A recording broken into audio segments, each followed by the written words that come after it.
이 열왕기하 4장에는 생도의 아내죠.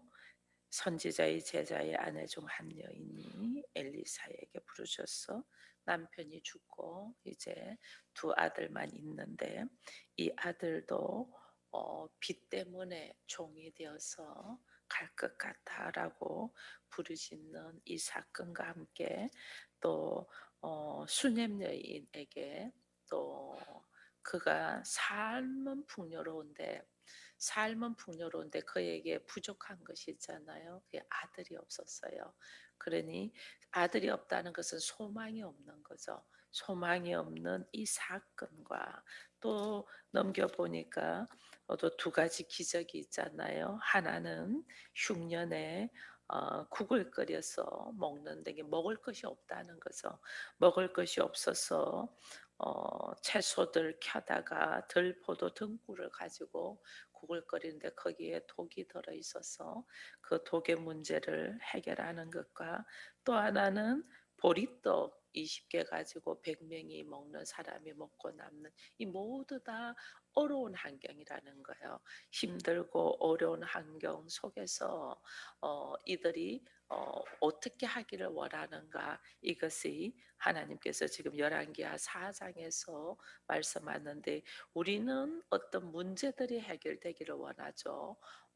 이 사한의 이 생도의 아내도 당장 굶어 죽게 생겼으니 이 문제가 해결되기를 원하고 수냄 여인의 이 사건도 뭐 자기가 원하지는 않았지만은 그에게 부족한 거 소망이 없는 걸 보고 엘리사가 아들을 줬는데 그 아들이 죽어버렸잖아요. 그래서 이 죽음의 문제 속에서 말할 수 없는 고통 속에서 있는 이 가운데 있고 또 흉년에서 먹을 것이 없어서 허덕이는 가운데 이 국가 떡의 문제 속에서 주님은 오늘 우리에게 무엇을 하기를 원하냐 어떤 상황으로 있기를 원하냐라는 것을 지금 열왕기하 4장에서 말씀하시는 것을 보게 됩니다.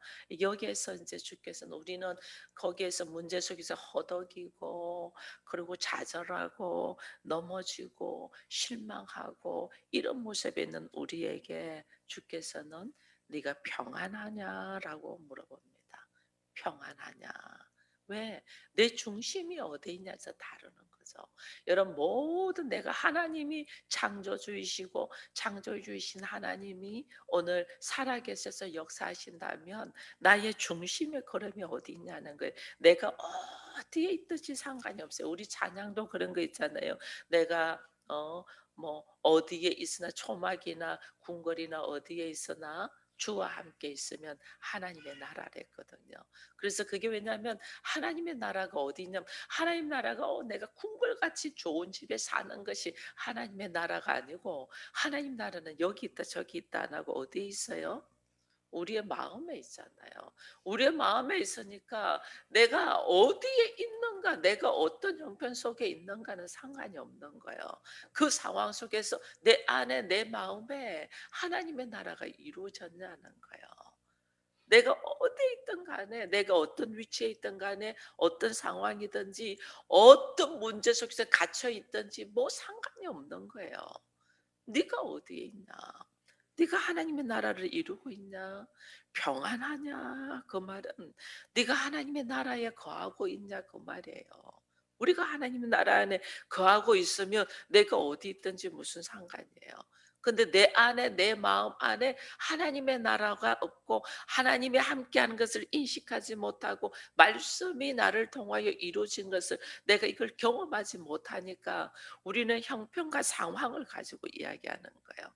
내가 좀 편안하게 육체적으로 편안하면 하나님이 나와 함께 가는 것 같고 내가 육체적으로 고통스러우면 하나님이 안 계시는 것 같고 이거는 내 마음 안에 이미 하나님이 없는 거죠.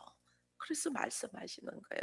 그래서 우리가 지금 하나씩 보면 제자의 아내, 이 선지자의 제자의 아내 중 하나의 이 여인이 지금 빚으로 자녀들이 지금 종으로 팔려가게 되었잖아요. 이 상황이에요. 내 앞에 상황, 현실, 문제 여기에서 지금 엘리사가 딱 보면서 하는 말이 있어요. "네 집에 무엇이 있냐?" "네 집에 무엇이 있어?" 우리는 뭐 다른 데서 뭔가를 막 찾으려고 합니다. 우리는. 뭐 누가 나한테 돈을 좀 많이 주지 않나, 누가 뭐 나를 어떤 좋은 직장에 데려다 주지 않나, 뭐 이렇게. "네 집에 뭐 있어? 너에게 뭐 있어?" 그 말이에요. 하나님이 모세를 부를 때도 그랬잖아요. 모세가 광야에서 아무것도 없을 때에 "네 손에 뭐가 있냐?" "내 손에 아무것도 없어. 다만 내가 지금 양 치는 자니까 양을 치는 지팡이 하나 있어." 그 지팡이를 들어서 하나님이 일하시잖아요. 지금 엘리사에게도, 엘리사가 이 생도의 아내에게도 그러잖아요. "네 집에 뭐가 있냐?" 이 여인은 집에 뭐 있어요? 빈 기름, 기름 한 그릇 외에는 없나이다. 이 한 그릇 기름 외에는 가진 게 없어요. 오늘 주님이 우리에게 물어봅니다. "너에게 뭐가 있냐?" 아무것도 없잖아요. 우리 뭐 가진 거 뭐 있어요? "너에게 뭐 있냐?" 나 예수 믿는 거 이거 하나밖에 없잖아요. 우리. 그죠? "너에게 뭐 있어?" 뭐 우리가 가진 게 뭐 있어요? 가진 게 있다면 뭐가 있고, 우리가 무슨 뭐 없잖아요. 그 나에게 뭐가 있나?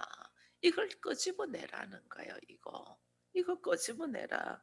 그래, 내가 기름 한 그릇 외에는 아무것도 없다 하니까 하는 말이 뭐냐? 너는 밖에 나가서 모든 이들에게 그릇을 빌리라.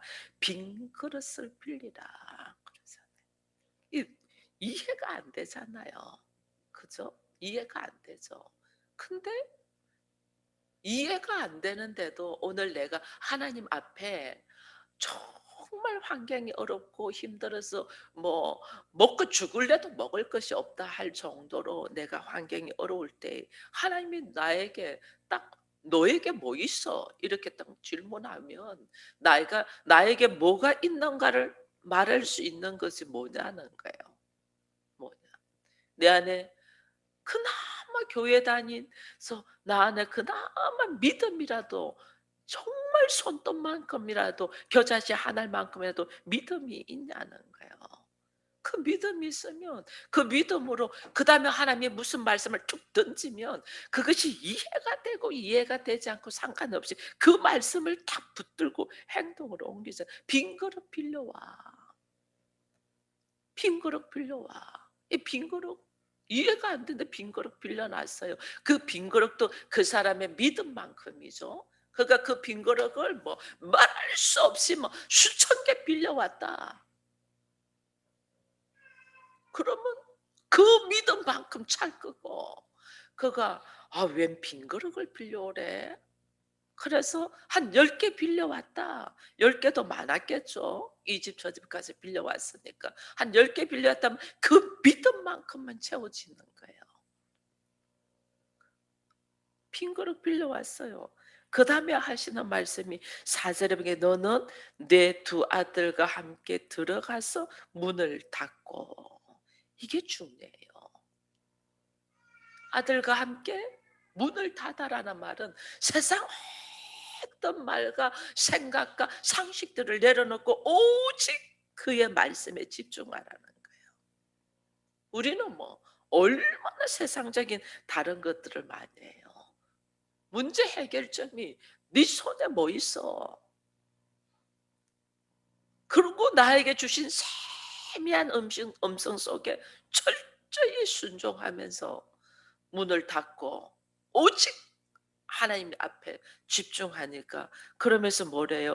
모든 그릇에 기름을 부어. 기름은 지금 하나밖에 없어요. 기름은 하나고 있는데 빌려온 그릇이 지금 몇 개인 줄은 몰라요. 그러나 모든 그릇에 그 기름을 부으라니, 이게 말도 안 되는 일이잖아요. 우리 상식으로는. 부라고 차는 대로 옮겨 놓으라 이러잖아요. 이게 나의 상식을, 나의 지식을, 나의 선악의 판단으로 있는 모든 생각을 뒤집어 엎는 거예요. 기름은 한 그릇밖에 없는데 빈 그릇을 10 개를 빌려왔다면 그 10 개에 차에 채워 붓는다는 것이 말이 안 되잖아요. 뭐 그 쓸데없는 짓을 해. 기름 한 그릇 들어 있는 것도 붓다가 그것도 쏟으면 어떡하려고. 진짜 말이 안 되고 쓸데없는 짓 같이 보이잖아요. 근데 부어. 왜? 내가 믿음으로 하나님을 바라보면 누가 일하신다? 하나님이 일하시잖아요. 나의 행동은 믿음으로 딱 서면 그다음에는 일은 하나님이 하시는 거예요. 내 안에 지금 너 겨자씨 하나할 만한 믿음이 있니? 그거 하나님 지금 물어보시는 거예요. 나는 지금 죽을 것 같이 힘들어. 나는 지금 뭐 이제 이거 먹고 죽어. 내 자식 다 뺏기고 뭐 지금 아무것도 너 갈 바를 몰라 하는 나에게 하나님이 너 내가 창조주이고 살아 계신다는 것을 믿니? 그 말이에요.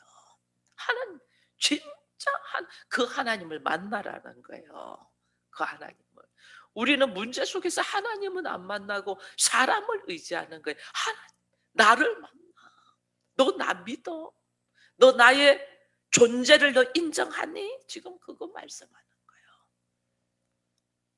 그냥 말도 안 되는데 그 기름을 빈병에다가 부어. 근데 놀라운 역사가 한 군데 있는데 부었는데 또 부어지고 또 부어지고 이때 이 황홀함, 하나님의 일하심을 경험하는 황홀함, 이 황홀함을 그리스도인들은 경험돼야 돼요. 이것이 경험된 사람과 경험되지 않은 사람의 삶의 모습이 완전 다르다니까요. 하나님의 일하심, 이게 이거 경험되고 나니까 그 여인이 이보세 이 사람의 믿음대로 되잖아요. 6절에 보면 그릇에 다 찬지라 여인이 아들에게 이르되 또 그릇을 내게로 가져오라 하니 아들이 이르되 다른 그릇이 없나이다. 한데 그 기름이 딱 그치잖아요. 그들의 믿음대로. 그 여인이 하나님의 사람에게 나아가 말하니 그가 이르되 너는 가서 그 기름을 팔아. 그다음에 은혜 받고 난 다음에 우리의 삶의 모습이에요. 그게 뭐예요? 그 기름을 팔아 뭐부터 해라요? 빚을 갚아. 남은 거 가지고 두 아들과 생활해. 우리는 빚을 다 놔두고 자기 생각 속에 빚을 놔두고 뭐 하냐면 자기 생활할 것부터 먼저 해. 이거 하나님 방법 아니에요. 빚을 다 갚아. 무슨 빚이든 다 이거 뭐냐면 다시는 내가 이 짓 하지 않겠다는 거예요. 빚지지 않겠다. 빚을 다 갚고 그 다음에 남은 것 갖고 생활해. 빚내서 살지 말라는 거예요. 빚내서. 내 빚내서 뭘 하고 빚내서 뭘 해요. 하나님의 사람이. 그러니까 이게 뭐 지금 이거 하나님이 말씀하시는 거예요. 근데 우리는 빚내서 뭘 해? 돈 없는데 빚내서 뭐 맛있는 거 사 먹고 빚내서 옷 해 입고 빚내서 뭐 해. 그렇게 계속 빚을 지고 있죠. 나의 잘못된 생활의 이 방식을 하나님 고치라는 거예요. 기름을 팔아. 내가 은혜를 주는 것은 뭐냐? 내가 이 빚 때문에 종으로 묶여 있잖아요. 종으로 묶여 있는 걸 하나님은 풀어주는 거예요. 그래서 평안하냐 하는 거예요. 예수께서 이 땅에 오신 건 뭐 때문에 오셨어요? 내가 죄라는 종에 묶여 있는 것에서 노임받게 하기 위한 거예요. 예수가 오셔서 나를 잘 먹고 잘 살게 이거 아니에요. 내 안에 죄의 근성, 이 죄라는 이 죄 때문에 내가 꼼짝달싹도 못 하잖아요. 꼼짝달싹도 못하는 여기에서 불쌍히 여기서 이거 놓아주려고 오시잖아요. 그럼 오늘 우리도 삶의 모습이 돈이라는 물질이라는 이 죄의 모습에 종이 되어 있잖아요. 돈의 종이 되어 여기서 노임받으라는데 우리는 계속 여기 종으로 사는 거예요. 그래서 하나님 여기서 노임받고 하면 돈의 종이 되지 말고 돈을 다스리는 주인이 돼. 돈을 다스리는 주인이 되는데 우린 돈의 종이 돼 있는 거야. 그 하나님의 은혜를 부어주는 것은 그 종이 되어 있는 것이 불쌍해서 하나님이 역사하지 나를 잘 먹고 잘 살아라고 이거 하나님이 역사하시는 거 아니에요. 어디에 종이 되어 있냐는 거예요. 돈의 종이 되어 가지고 거기서 노임받고, 그래서 거기서 노임받 그 빚을 다 갚고, 그 빚을 다 갚으면 하나도 안 남을 수도 있죠. 우리에게, 그죠? 쓸 게 없을 수 있죠. 그 다 갚어. 나는 오직 아버지로 말미암아 살겠습니다. 그 결단이 중요한데, 우린 자기 머리로 이 정도는 갚아도 내가 요 정도 있는 거는 내가 어떻게 생각해서 할 수 있을 거야? 천만에요. 그 정도 있는 것 내가 생각할 수 있게 누가 생활하게 하는데, 하나님이 나를 생활하게 하는데, 하나님 나 건강 닥쳐버리면 그것도 못해. 그죠?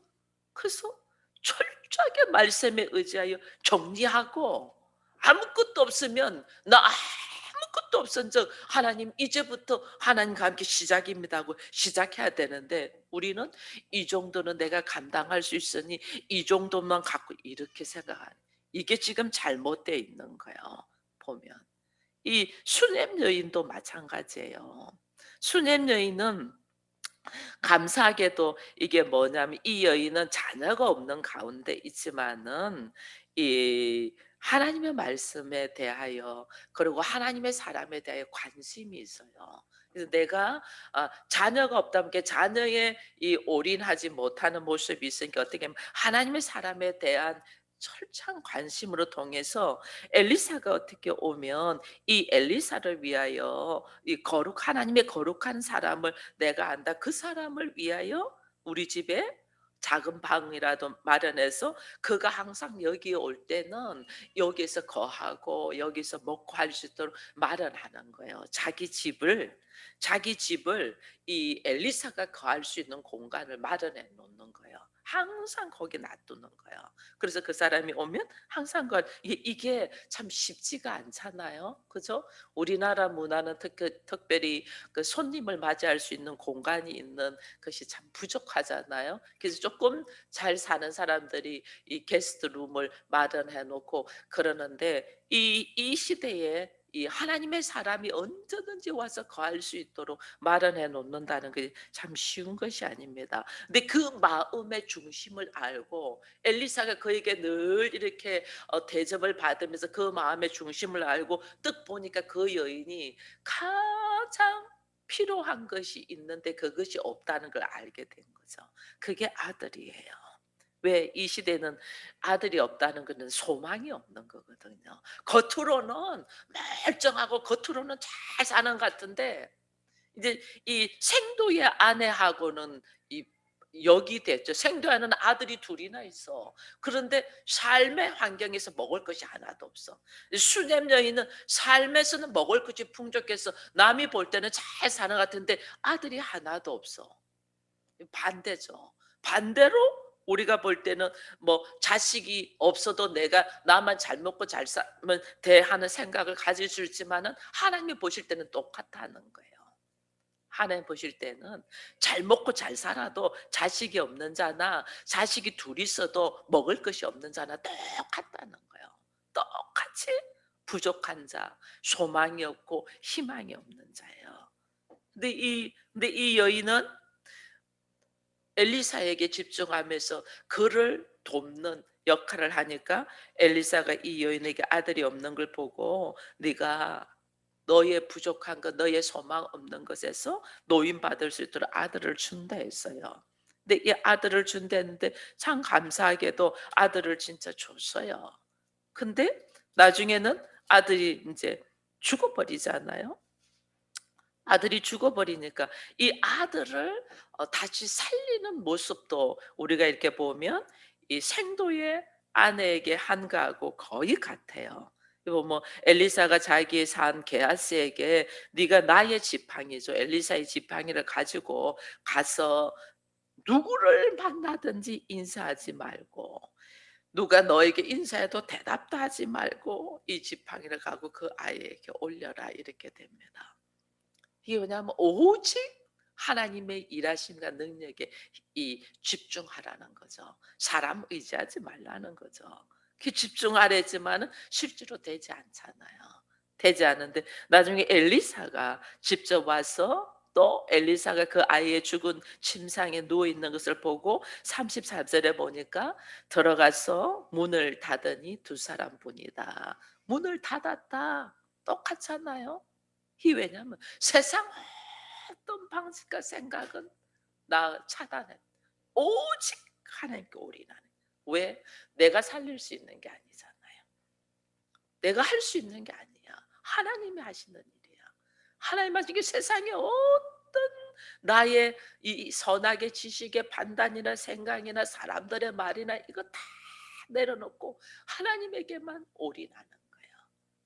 하나님에 올인하면서 엘리사의 행동이 뭐냐면 그 아이에게 엎드려서 자기의 입이 그의 입이, 자기의 눈이 그의 눈에, 자기의 손이 그의 손에, 자기의 몸이 엎드릴 때 이게 뭐예요? 아이하고 뭐 했다? 하나 되었다. 하나님이 우리에게 하시는 일이에요. 철저하게 내가 하나 되는 역사가 있을 때 하나님과 내가 철저하게 하나 되는 역사로 들어가야 돼요.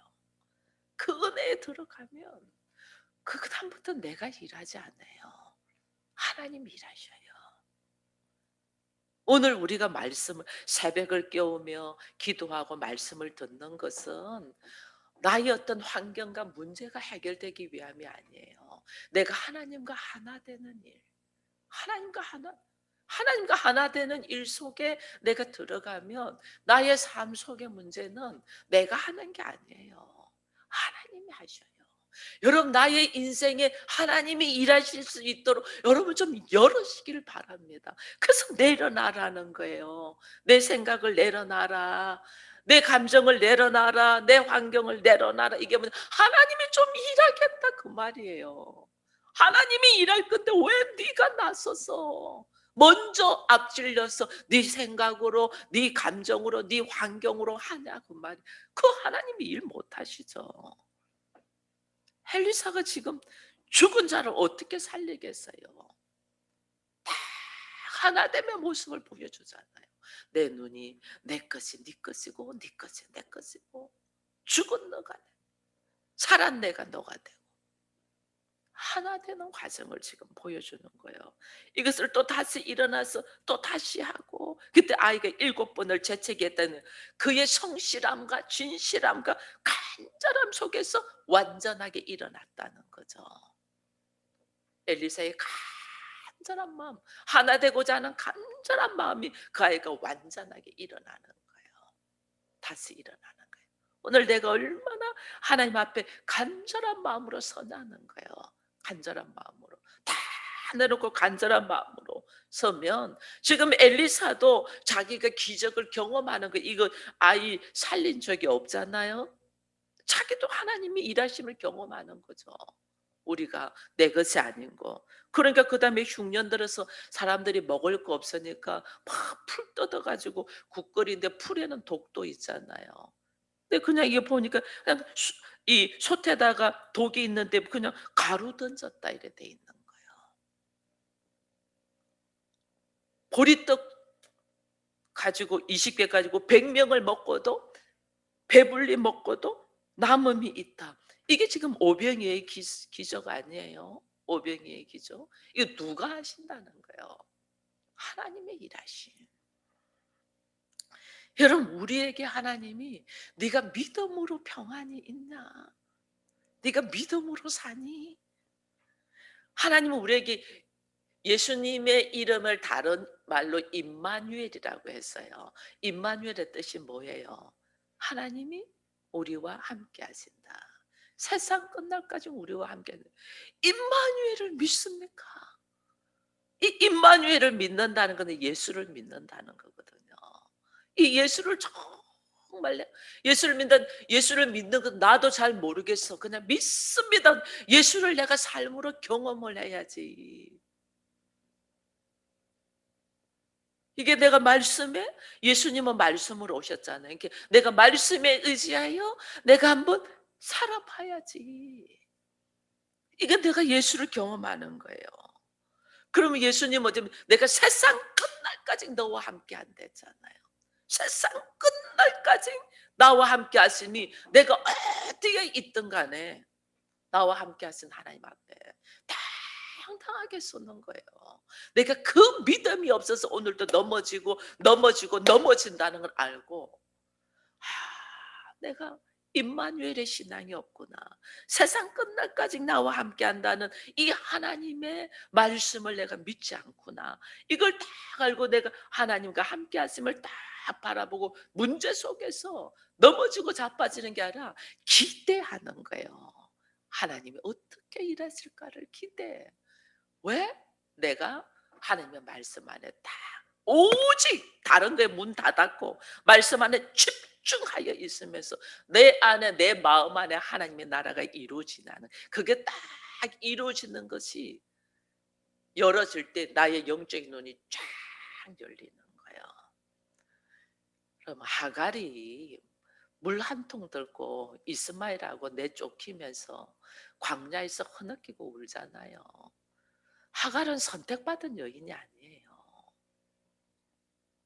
인간의 몸종으로 있는데 사라의 개인적인 욕심 때문에 아브라함하고 관계를 가져서 아이를 낳은 애죠. 낳은 사람이죠. 근데 버림받잖아요. 물 한 통 들고 그냥 울잖아요. 이제는 죽었다고. 그 하갈을 하나님이 불쌍히 여기서 영적인 눈을 탁 열어주니까 어때요? 그 옆에 샘이 있더라. 여러분, 우리가 이걸 모르는 거예요. 내 바로 옆에 샘이 있다는 것은 나의 생명의 근원인 모든 것이 해결함을 받는다는 건데, 이 영적인 눈이 열리지 않아서 못하는데 우리는 없다고 발부둥치는 거예요. 나의 영적인 눈이 열리도록 오늘 하나님이 내 안에서 말씀과 예수 그리스도와 하나 되도록, 내가 하나님의 나라를 이루어야 되는데 내가 어디 있어도 상관없어요. 내가 하나님의 나라를 이루나.